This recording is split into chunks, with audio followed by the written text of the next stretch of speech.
let's get started. Thanks a lot for joining this session. I hope you enjoyed. If you are looking for a silver bullet to solve this problem, sorry, I'm going to disappoint you a bit. There are no silver bullets, but yeah, let's discuss a little bit this issue and try to find out solutions for it. The motivation for this talk, I mean, I had a customer some time ago that was having this problem, and I looked for references on this issue, and I could not find any. Maybe there is something out there, but I could not find like a good reference on this topic, right? On what kind of step-by-step you should do to design a system that is power cut resilient. So yeah, I decided to just create one talk about it. I mean, this is something that over time we have to face it. So yeah, I hope you enjoyed. My name is Sergio. Work with embedded systems for almost 30 years now. Started like work with Z80s in the past, and yeah, moved to Linux in the 90s, and yeah, work with Linux and open source for some time now. I have my company located in São Paulo, Brazil, and I do consultancy and training on several different embedded Linux topics. Also have some contributions on the Octo, Linux, Buildroot, and other open source projects. Sort of easy to find me on YouTube, LinkedIn, and other social networks. So yeah, first the problem. What can happen if you just turn it off an embedded Linux device? Of course, you would stop everything, right? So any in-progress operation would stop. That means you might stop in like the communication with peripherals. You might stop in the control of motors, let's say, for example. You might cause peaks in the voltage that might even damage the hardware. And of course, you might corrupt the file system, lose the data, right? So those are the consequences, some of those consequences of removing power from a running system, right? And the main focus of this talk is on file corruption. So that's my main idea here, to talk about mitigation techniques to try to minimize data loss and also file system corruption. But of course, most of the mitigations that we're going to see here, they could be applied, and other use cases could benefit from that as well. I also don't plan to cover like other situations that can cause file system corruption, right?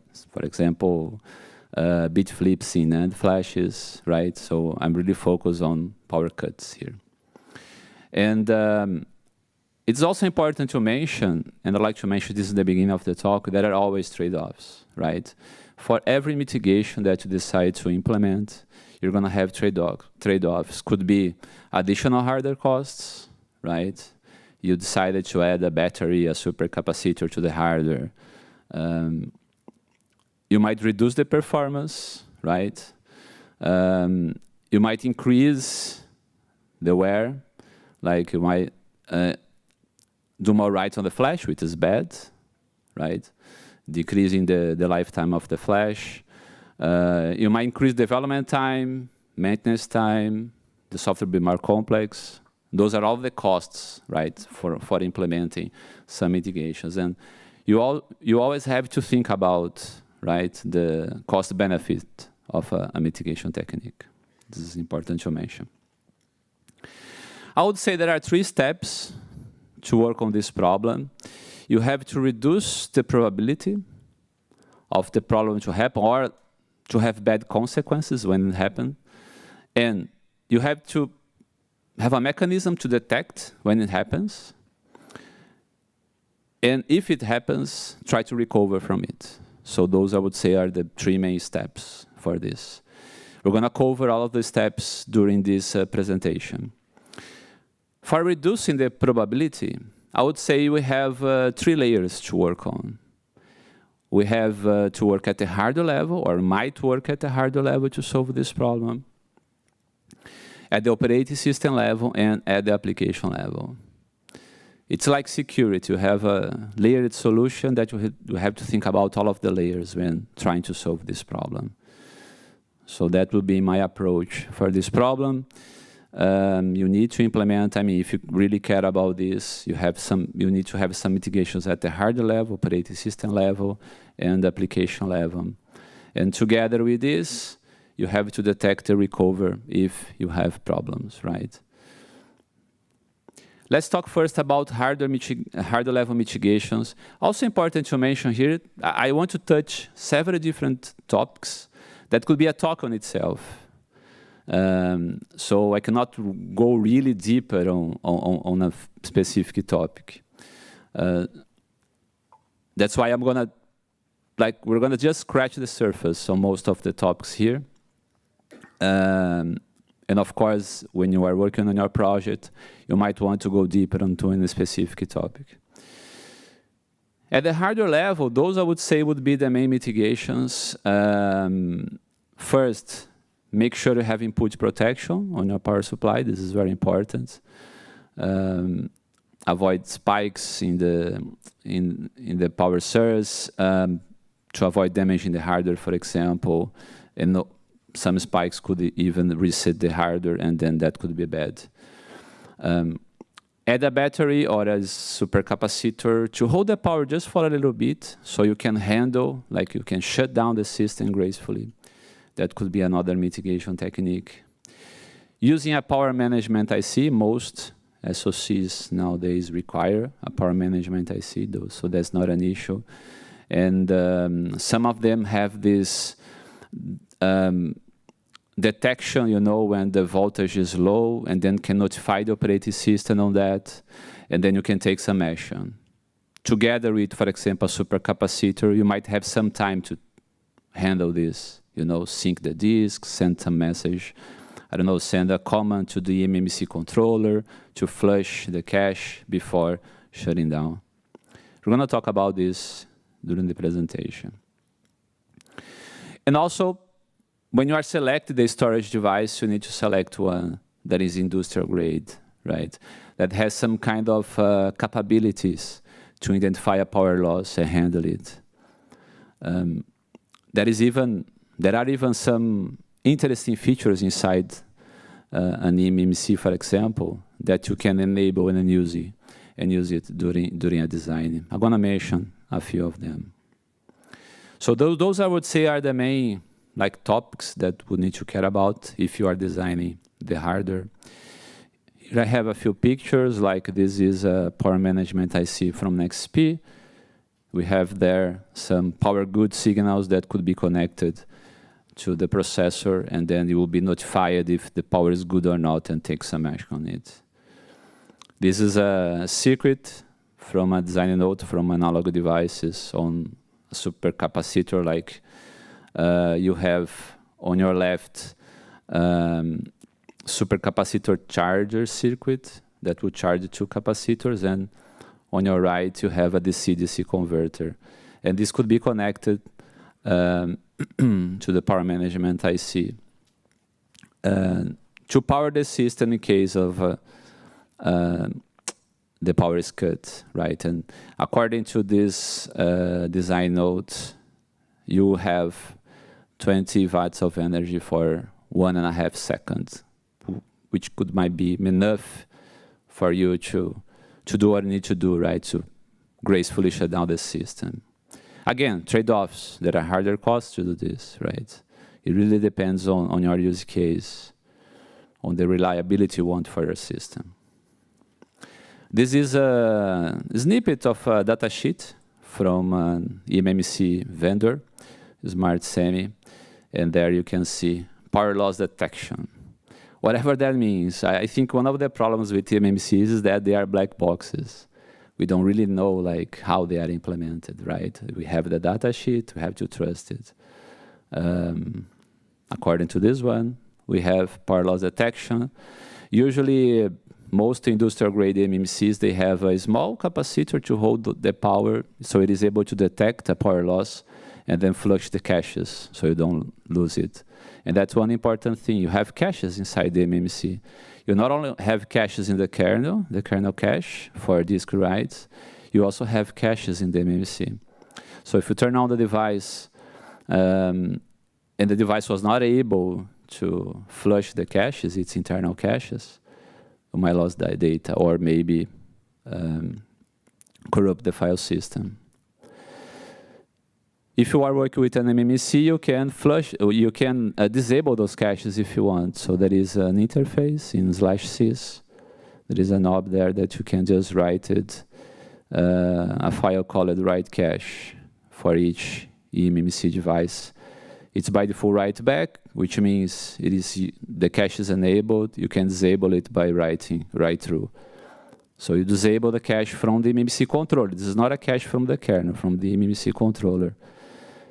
You're losing performance here, right? You might increase writes as well. So those are the trade-offs.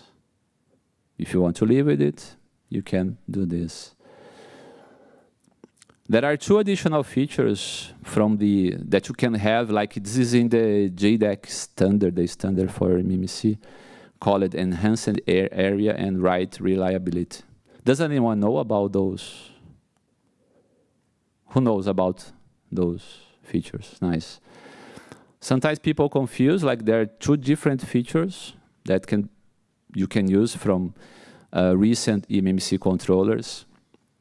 To understand a bit how this works, you have to understand a bit how a NAND flash works, right?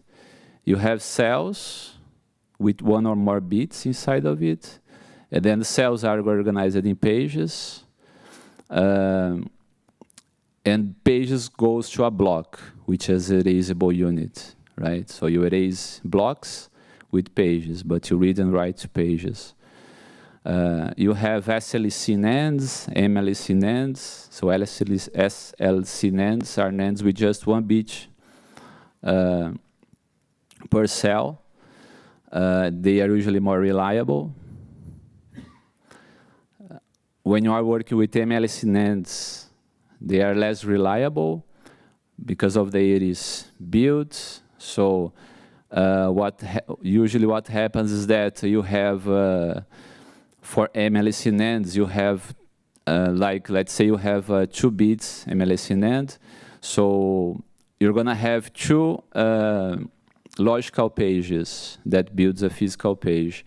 And 1 bit, like for every cell, 1 bit goes to one logical page, and the other bits go to the other logical page. They are paired. And when the MMC controller is writing to the flash, what can happen is, if you are reading or writing from one of the paired pages, the other page might flip bits. So you might have those kind of bit flips. Those features try to minimize this kind of situation. So for example, the enhanced area feature, it will basically change an MLC NAND to SLC NAND. They call it a pseudo SLC. That means instead of using the 2 bits, it's going to use just one. Actually, it's going to, the 2 bits will have the same value. So in practice, they will only assume 0 or 1. So it's handling multiple bits as a single one. This will increase a little bit the endurance and reliability of the flash. The cost, of course, is the storage. You're going to decrease basically in half, right? Let's say you have an MLC NAND. For every 2 bits, you're just handling as 1. So you're decreasing your capacity by half. That's the cost, basically. You can enable this feature if you want and increase reliability by just using an MMC command from the MMC utus package. There is another feature called write reliability. It's a little bit different. And it's implementation defined. I mean, it depends on how the vendor implements this. But usually they use some kind of backup mechanism when writing to a page. So you always have like a page and a backup of it. And it does in an atomic way. So you will never have like pages written in a half, let's say, right? So you always have the old value or the new value for that page when you enable this write reliability feature. That, of course, has also costs. For example, you increase the number of writes, which will decrease the lifetime of the flash memory. The performance will go down a bit as well. Sometimes vendors provide numbers on this, like if we enable write reliability, we'll decrease the performance in 20%, for example. This is a data sheet from a Kingston MMC that talks about those two features. The enhanced area, that's the first one there, they talking about the PSLC mode, and reliable write at the bottom. So if you look at your eMMC data sheet, you're going to find similar information, right? Especially for industrial grade eMMCs.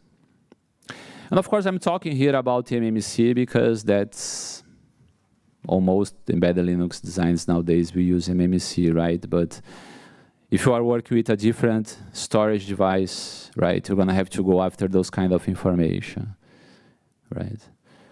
Let's say you are designing with an SSD, right? Which is similar, but not the same. So keep that in mind. This is a command from the MMC Utus package where you can see like how can you enable those features. And I didn't mention, but when you do this, the process is irreversible. You cannot change it back. Keep that in mind. All right, so those were a few examples of mitigations at the hardware level to improve the reliability, right? With a focus on writing to the storage. Let's talk now about the operating system. So at the operating system level, there are a lot of things that we can do to improve the reliability and recover from power cuts. The first important thing, and I mean, there are lots of, let's say, for those that work with embedded Linux for a while, most of those techniques are common to all of us, right? Define a robust partition layout, very important. I'm going to discuss a little bit about this. Select the appropriate file system. There is no like real right decision here, right? You're going to have to, again, think about the trade-offs, for example, on using ext4 or F2FS. When you're mounting the file system, think about the options that you can pass to mount it. There are a few interesting options, especially for reliability on power cuts, and yeah, have a safe and reliable update mechanism. That's also, I would say, part of the solution. Good practice for partition layout, in my opinion. First, super important, separate read-only from read-write data. So whatever can be read-only will go to a read-only partition and read-write to another partition. That's why you should always have your root file system in a read-only partition. Because you are not writing to it, so the possibility of having some kind of corruptions there is very minimal.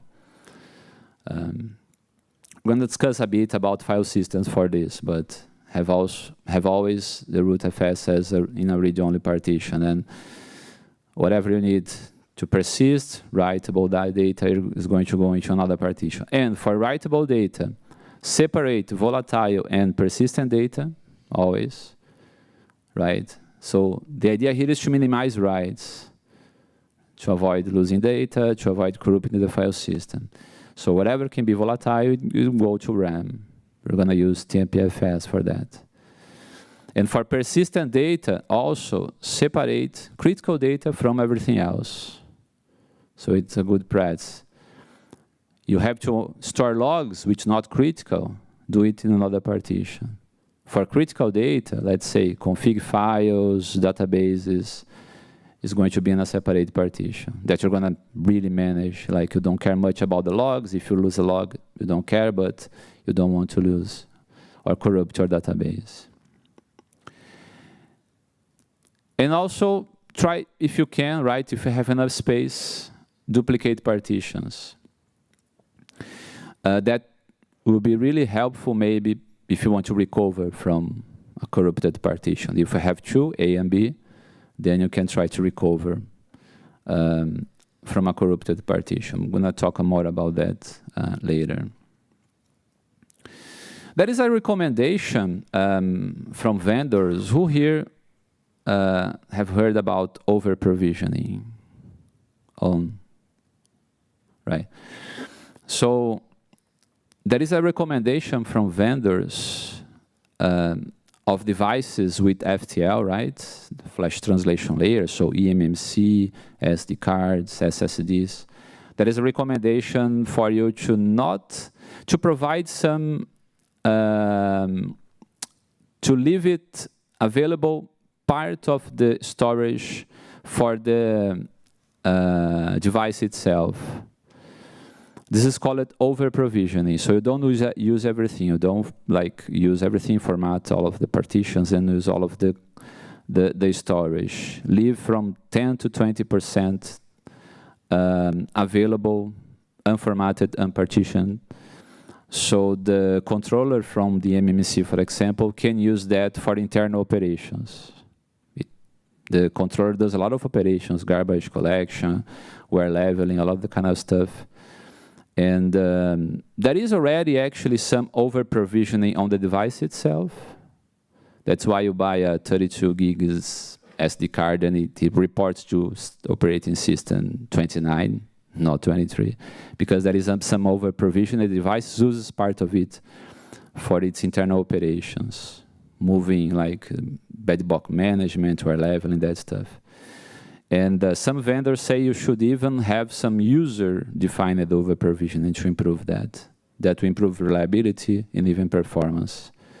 This is a paper from Samsung on some tests they have done on SSDs, but not embedded in the cloud, when you have over-provision enabled, you have a better performance from the SSD. I don't have data about eMMC, if that really improves eMMC or not. But yeah, it really depends on how the controller is implemented inside the MMC. You might want to do some tests to see if that applies to you or not. Having a read-only rootfs is really a good technique for mitigating the risk of corrupting the file system, right? Because the only thing that you really don't want is your root file system corrupted and you cannot boot your operating system anymore. The two most common file systems for that are SquashFS and HeroFS. SquashFS is a very known file system. HeroFS is a bit like newer, right? It was created, I think, by Huawei for Android. It's been using a lot in Android nowadays. On the embedded side, I've used SquashFS, I don't know, in the 20s when I worked with routers a lot.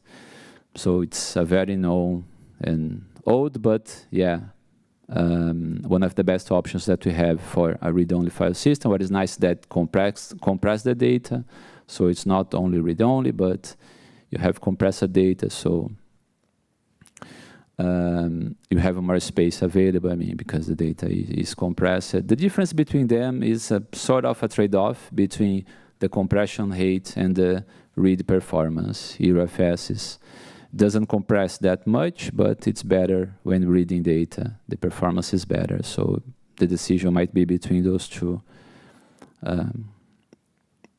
trade-offs.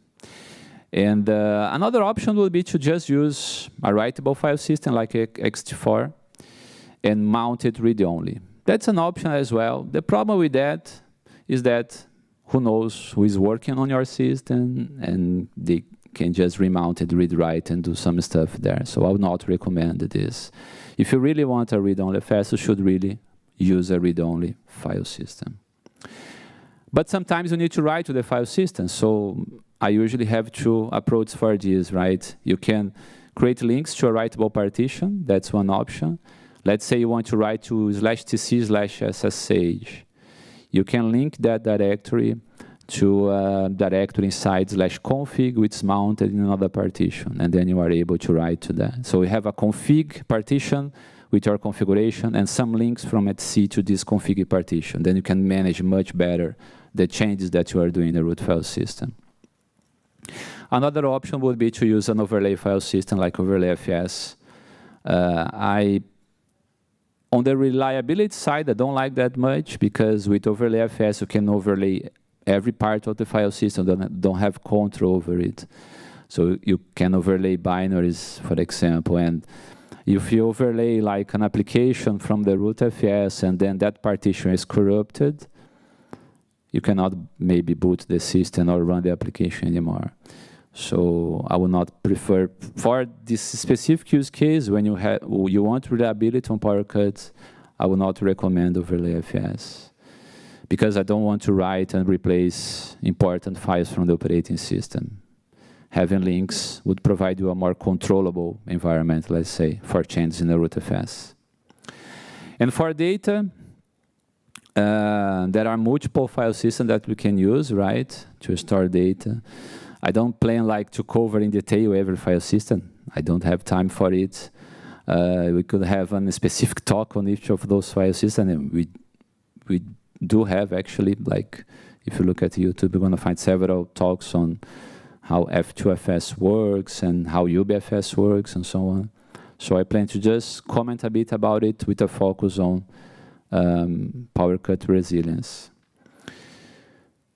I mean, for conventional hard disks, which is not common embedded, we have X4 and B3FS or ButterFS or whatever you want to call it. Those are the most common nowadays file systems. For hybrid devices, those devices with NAND flash and FTL, like eMMC, I would say nowadays the two good options for the file systems are X4 and F2FS. I'm going to talk about both.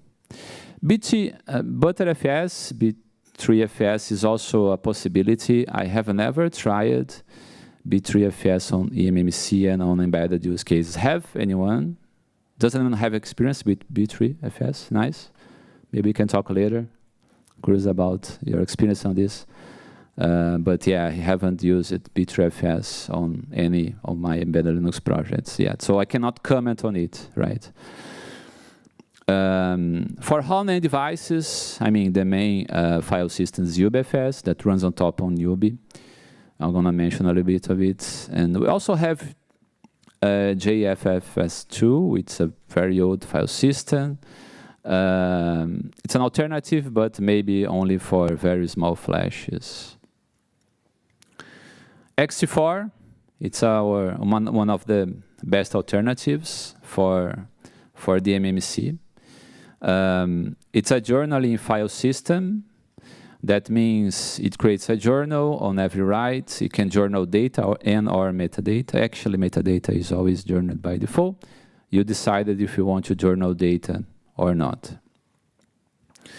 And the journaling mechanism is the solution to avoid corrupting the file system, right? So here is a diagram where, I mean, journal is pretty much, on Linux developers, right? So for every write, you journal in the disk what you want to do, and then you do the write and erase the journal. When you are booting, you check the journal. You discard incomplete entries to the journal. That means you might lose data. Journal will not prevent you from losing data. But the idea is that you will not corrupt the file system, right? So if you have entries in the journal, you replay them. That's the main idea for journaling file systems like X4. There are in X4 3 journaling modes: ordered, write back, and journal. Ordered and write back is similar in the sense that they just journal metadata, but they are different in a sense that in the ordered mode, it will make sure that the data is written before the metadata is journaled. Because if you do the opposite, which is the write back mode, if there is no ordering, you might write metadata before data, and then your file system will corrupt because you might, your metadata might be pointing to some data that doesn't exist yet. So usually the ordering mode is one of the recommended modes, right? if you don't want to journal data, you enable the ordered mode. It will make sure that you have metadata journaled, but you have the data written before creating the journal for the metadata. Now we have light. Now we don't. That's a power cut. Hopefully, nothing was corrupt in this process. There is the journal as well mode where data and metadata are journaled. Of course, you're going to have more writes. If we're talking about flash-based devices, you're going to decrease the lifetime of the flash. You're going to wear the flash faster. Always think about this, right? But for example, let's say you have a tiny partition with config files that doesn't change much. It makes total sense for me to enable the journal mode because you're not writing that often, right? Just to change the configuration. So you'll not really impact the wear in this specific case. So you might have partitions mounted with the ordered mode where you write lots of times and partitions mounted with journal, for example. Those are a few extra mount points that you might think about, and specifically for have some resilience on power cuts. You are going to always to use no access time. To avoid the operating system from updating access times to files. This is very important because, I mean, if you are in a writable partition and you CD to this partition, you're going to generate a write. If you read a file, you're going to generate a write because every file has metadata about the latest date and time access. So for flash-based devices, you might want to disable this because you don't want those extra writes. And also to avoid corrupting the metadata, right? Because that's the main rule here. The less you write, the better. So whatever you can avoid writes, the better for this use case. There is other mount options there as well. Maybe I can comment on a few more of them. I already comment about the data equals journal, right? When you want to journal everything, data and metadata. I would do that for critical partitions, right? Maybe databases, maybe config. Just think about the trade-off. You're going to increase a lot the writes because you're going to be journaling data as well. You can configure how the frequency of the syncs to disk with this commit option. I would not really recommend the sync mount point because it really increases the write, and I don't think you need that. You can control the syncs via software, for example, calling fsync. So I would avoid the sync option. Although it is important to know, right? With this sync option, you don't have caches in the kernel, right? You don't have cache writes in the kernel, so every write goes directly to the device. I would avoid that if possible and try to control this via the application. F2FS is a file system created by Samsung, specifically for Android. I have used it already in a few embedded Linux devices, and it's working so far very well. It's a log structure file system, differently from ext4. So it's a kind of log. It keeps writing in a log form. So it never, like when you want to update a file, it doesn't change the file, right? It writes into a new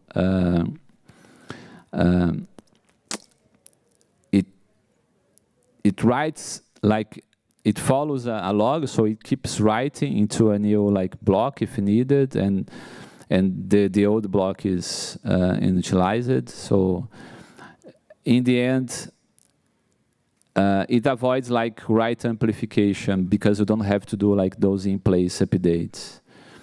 In the end, it's better structure for flash devices compared to ext4 that was not really designed for flash-based devices.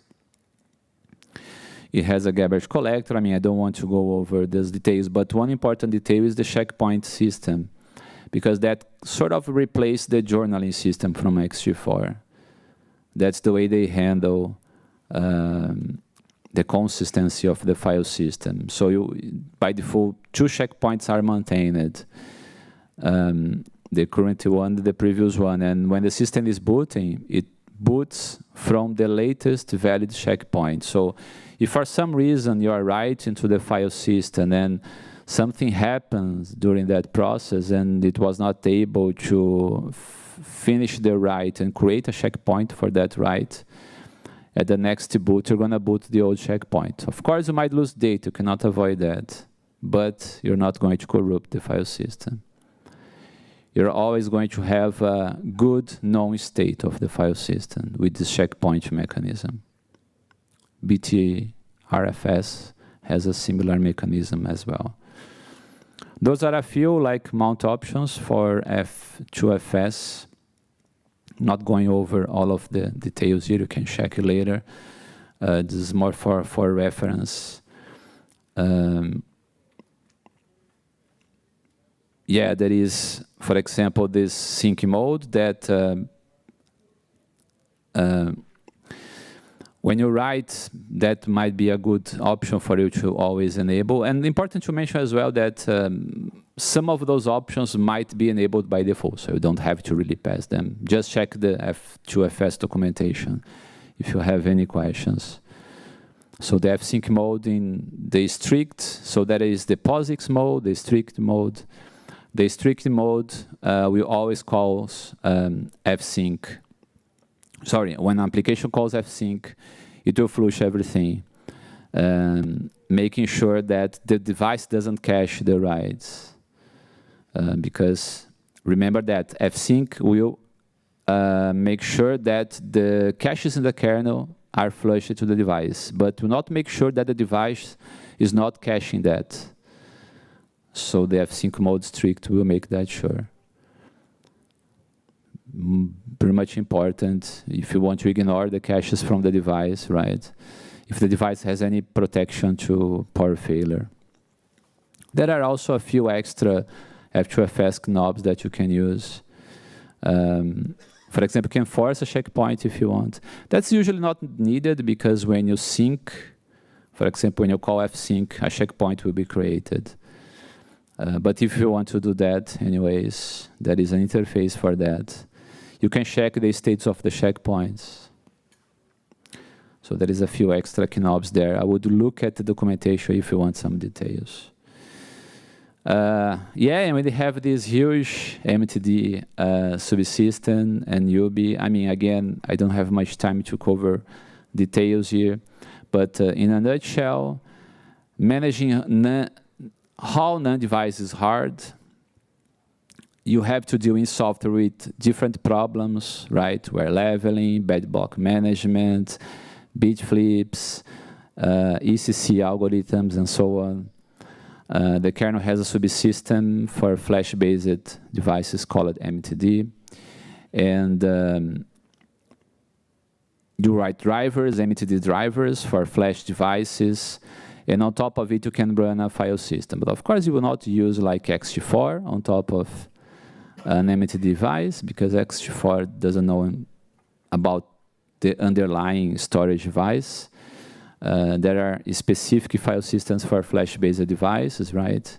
The two most common are JFFS2 and UBIFS that runs on top of UBI.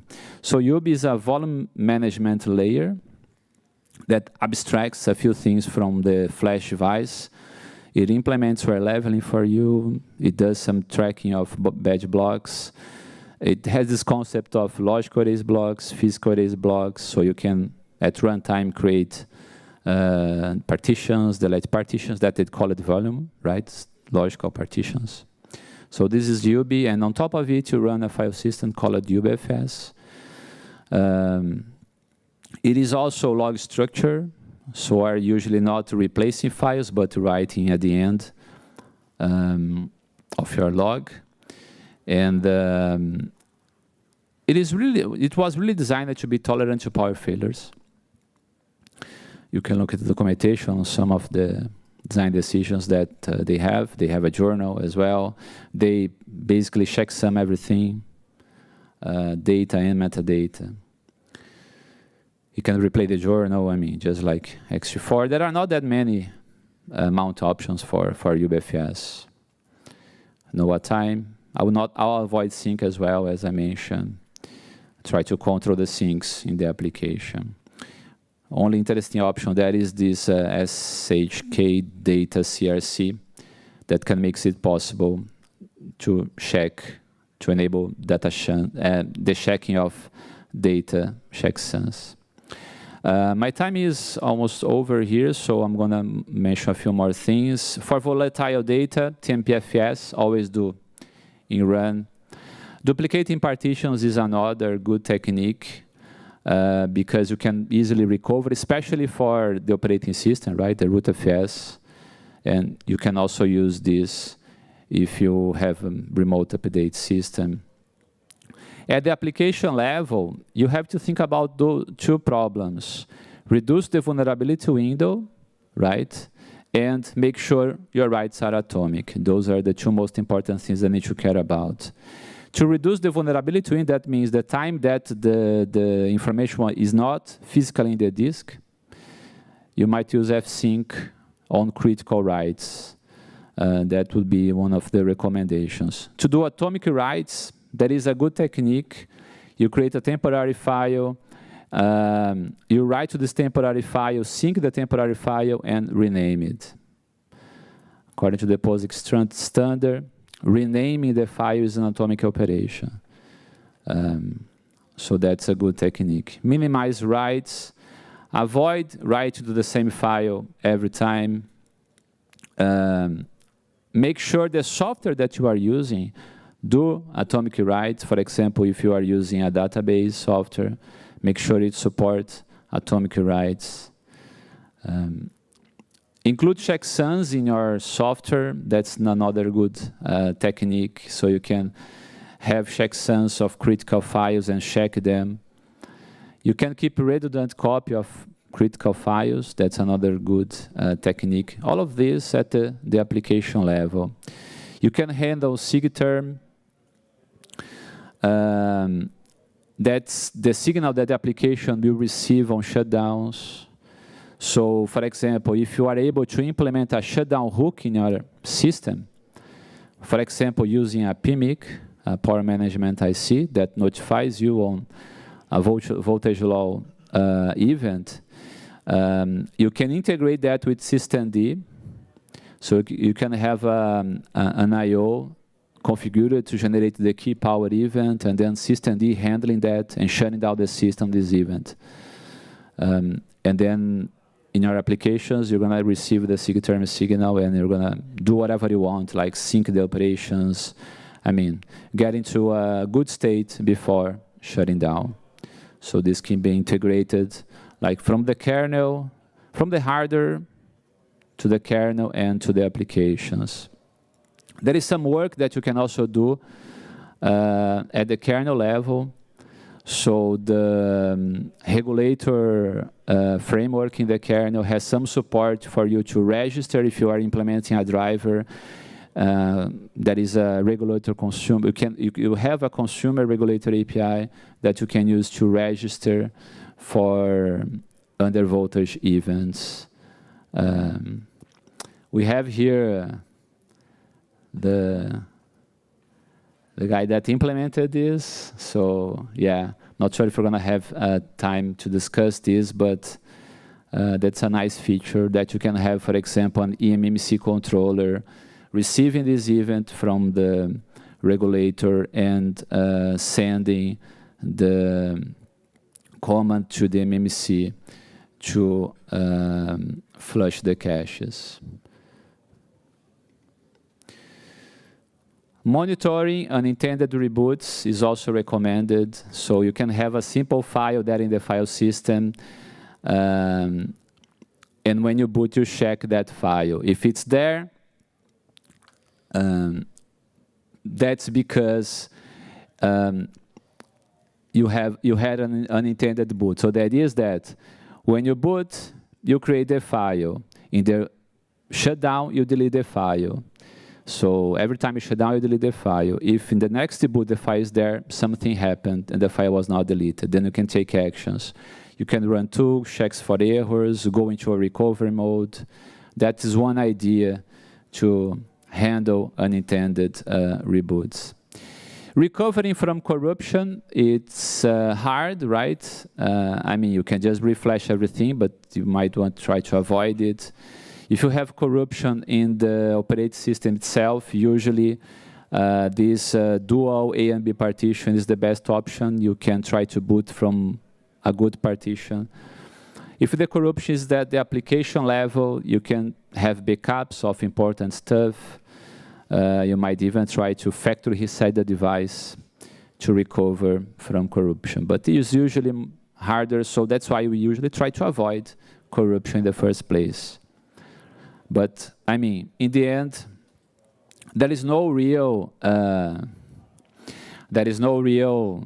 solution for this. This is my final checklist. The slides are there, you can, but basically the summary of this presentation. I hope you enjoy it. It's really a step-by-step, on my opinion, on how you can design systems that are power cut resilient. Thank you.